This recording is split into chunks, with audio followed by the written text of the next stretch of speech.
Hey guys, welcome to another video. Today I'm going to show you how to use the chamfer command in AutoCAD 2024. So up here I've already got it sitting there, but if you have fillet, you can just click the down arrow and select which one you want to use. So I'm going to use chamfer.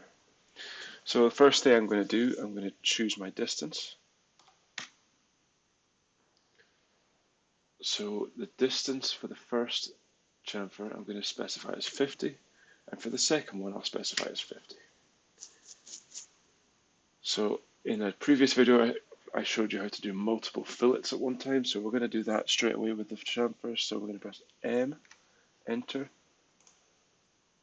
and then again when I hover over my second line, select the first, hover over the second, it shows you the preview of what you're looking to do.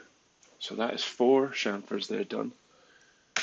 And that is it, ladies and gentlemen. Thanks for watching. Please remember to like and subscribe.